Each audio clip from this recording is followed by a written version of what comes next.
Bueno, vamos a hablar de salud, vamos a hablar de diabetes. Se conmemoró el Día Mundial de la Diabetes y algunos datos realmente sorprendieron. Según la última encuesta nacional de factores de riesgo, el 12% de los argentinos padece diabetes y desde 1980 hasta esta parte a nivel mundial se han cuadruplicado los casos detectados. ¿Cuál es la razón? Bueno, para hablar de esto está Gabriela Sosa, directora del área con nosotros. ¿Cómo estás, Gabriela? Gracias por venir. No, gracias a ustedes por invitarnos, es un placer venir siempre. Gabriela, ¿cuál es el motivo por el cual cada vez parece que hay más casos de diabetes en Argentina? Sí, lamentablemente las cifras asustan y como vos decís, se han cuadriplicado las cifras en estos últimos años. Y si uno lee un poco más detalladamente esa encuesta de factores de riesgo que se hace a nivel nacional cada cuatro años y que tiene mucho rigor científico, vemos que está ligado estrechamente a otro factor de riesgo que también ha aumentado muchísimo, que es el sobrepeso y la obesidad. Tiene que ver con los hábitos, básicamente. Exactamente, exactamente. A medida el peso tracciona otros factores de riesgo como diabetes e hipertensión. Entonces, en este caso está anclado estrechamente a ese otro factor. Y sobre todo a los malos hábitos que, bueno, muchos sabemos y que pocos modificamos, ¿no es cierto? Pero sí, estamos perdiendo esa batalla. ¿Cómo opera este sobrepeso directamente sobre la glándula que provoca la diabetes? Es bastante complejo todo el sistema, ¿no? Pero básicamente es un proceso que lleva años que el cuerpo trata de compensar y que claudica alrededor, después de unos 10 años de estar trabajando ese páncreas, que es el que fabrica la insulina, estar trabajando con una sobredemanda. ¿Sí? Es como si cualquiera de nosotros trabajáramos horas extras y llega un momento en que nos cansamos. O sea, el páncreas trabaja horas extras durante 10 años. Y después dice, bueno, hasta acá llegué. Hasta acá llegué, exactamente. Está trabajando a una demanda muy incrementada en la producción de insulina y en un principio empieza a ver, se llama un estadio que se llama insulinoresistencia, que tal vez alguno de los oyentes lo ha escuchado o se lo han diagnosticado, y una forma fácil y objetiva y rápida de saber si tenemos insulinoresistencia es mirándonos los pliegues y el cuello. ¿Sí? El pliegue de las axilas, de las ingles y el cuello, y ver si lo tenemos oscuro. Esa es la característica. Es una de las tantas características de la insulinoresistencia. Y sobre todo, si tenemos factores de riesgo, si nos vemos en el espejo y nos vemos con sobrepeso, si sabemos que nuestros padres tuvieron diabetes, si tuvimos en el embarazo diabetes gestacional, si tenemos presión alta, si tenemos colesterol alto, sabemos que estamos en ese grupo de riesgo y que debemos cuidarnos un poco más. ¿Cuáles son las consecuencias que trae la diabetes? Porque uno dice, bueno, de diabetes nadie se muere, pero ¿tiene otras patologías asociadas que pueden provocar la muerte? Sí, lamentablemente, el azúcar alta, como la gente lo conoce, viaja a través de la sangre, para que nos hagamos una idea, y no hay órgano que nos lleve sangre. Entonces, por eso las complicaciones son tantas y a veces son muy graves. Y afecta a la vista, al corazón, a las arterias, a las terminales nerviosas, afecta realmente a los riñones, sobre todo, afecta a muchos de los órganos que son esenciales para la vida. Y este año un poco quisiéramos cambiar la estrategia. A veces los médicos somos de asustar a los pacientes, que si no te cuidas te va a pasar tal cosa, que si no te cuidas te va a pasar otra. Y bueno, no nos está dando mucho resultado. Y creo que no debemos educar desde el miedo. ¿Y desde dónde se educa? ¿Desde dónde se para uno para explicarle a alguien que si no cambia esa actitud de sobrepeso puede tener otras consecuencias más adelante? Yo siempre, una persona educada, una persona que tenga las herramientas, puede tomar mejores decisiones. Después cada uno es libre, ¿no es cierto? Y yo siempre digo que no hace falta hacer todo bien en la vida porque es muy difícil, pero tampoco hagamos todo mal. Con pequeños cambios podemos lograr muchas mejorías en la salud. Y a veces cuando uno dice, tenés que bajar 15 kilos, 20 kilos, te asusta esa cifra y no haces nada. Pero si yo te digo, tenés que bajar 3 kilos, por ahí me convences. Por ahí te convenzo, ¿sí? Tenés que bajar 3 kilos, bueno, 3 kilos no es tan difícil, 20 me asusta. Cuando yo te digo, no comas bizcocho todos los días, cómelo los fines de semana, es mejor. Por ahí en la semana optamos por algo un poquito más saludable, pero no es que te prohíbo los bizcochos, las facturas, porque a todos nos gusta, ¿sí? Hace un poquito más, camina un poquito más, da 2 vueltas a la manzana. No te estoy pidiendo que te inscriban en el gimnasio, que te compren las zapatillas, sino da 2 a 5 vueltas a la manzana, así como estás vestida. Gabriela, ¿hay algunas profesiones con mayor riesgo a contraer la diabetes, digamos, o a tener diabetes por la forma en la cual se desempeña esa profesión? No está ligado a una profesión en sí, sino a un hábito. Si una profesión te lleva a adquirir hábitos, por ejemplo, de sedentarismo, estás mucho tiempo sentada, mucho tiempo inactiva, y a su vez en tu vida fuera del trabajo no haces nada, bueno, ahí se complica. Pero después son hábitos. A mí me puedo llegar a morir si tengo que ir a trabajar en una panadería con tantas cosas ricas, claro, ¿no es cierto?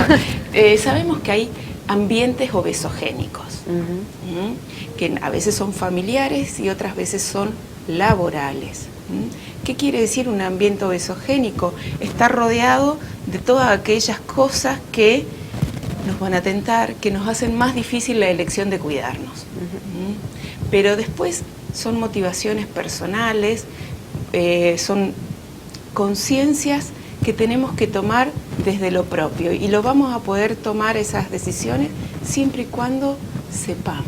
Siempre un pueblo educado va a tomar mejores decisiones que aquel que no tiene esas herramientas. Hasta acá hicimos prevención, le dijimos a la gente cómo cuidarse para tratar de evitar el sobrepeso y desde allí evitar el riesgo de ser diabético.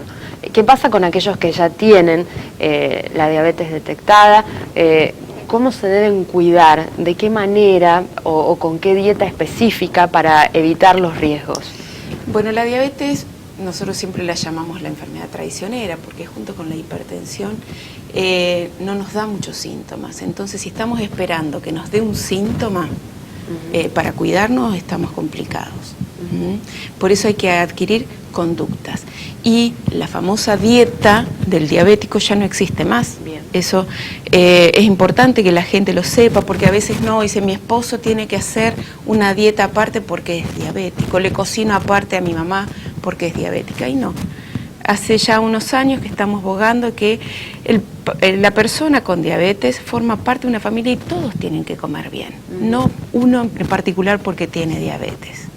Para que no se sienta excluido, incluso se le sea más difícil, digamos. Exactamente, porque ya no hay alimentos prohibidos.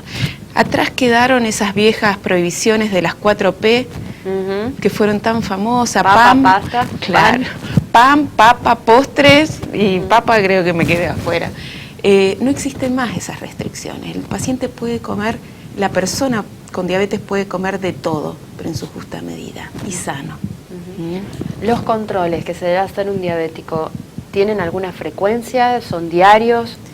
Bueno, ahí hace ya un tiempo, y sobre todo desde la provincia, estamos bogando por esto, el automonitoreo, que es esa acción que uno se pincha el dedo y se saca una gotita de sangre para ver cuál es su glucemia a la mañana o después de comer, o según cómo se lo indica el médico, que generalmente, según el paciente y según las indicaciones, puede ser diario, puede ser 2 veces a la semana, eso lo va a determinar el médico.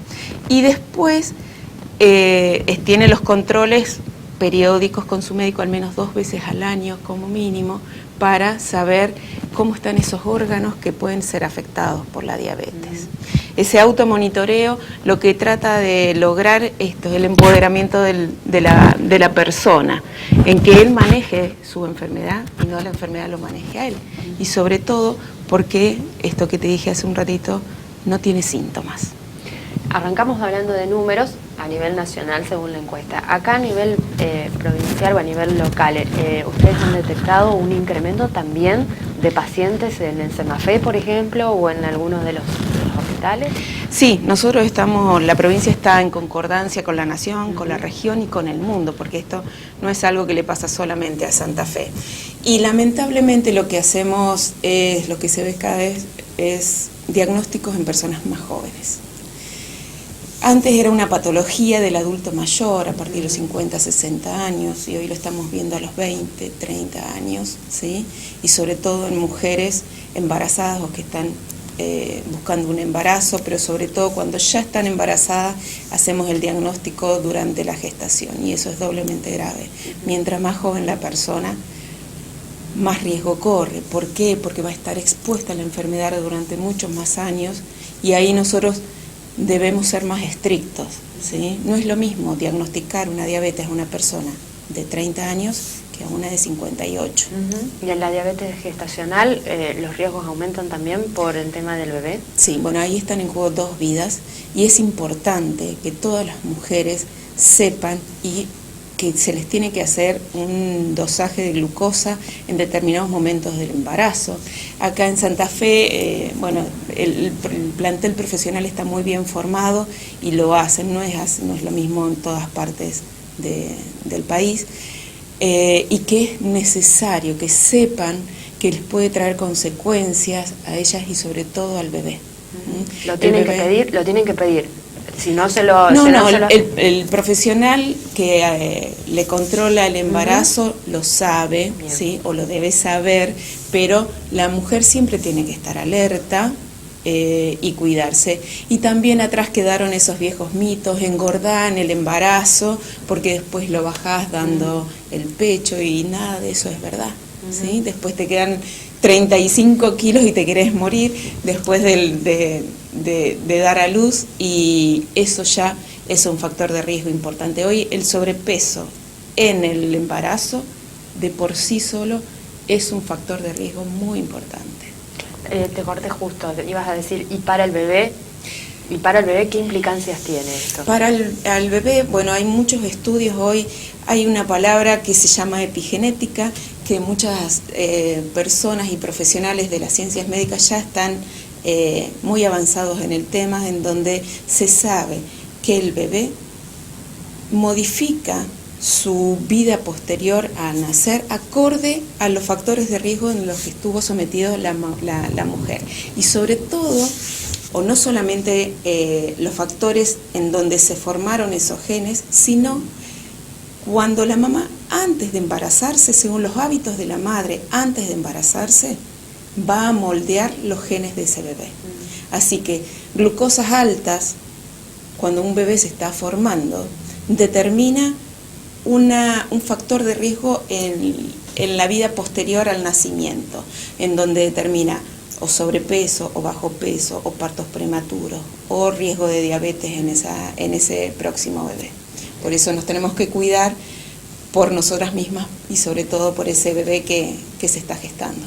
Gabriela, clara y didáctica como siempre. Gracias por venir. Gracias por la invitación.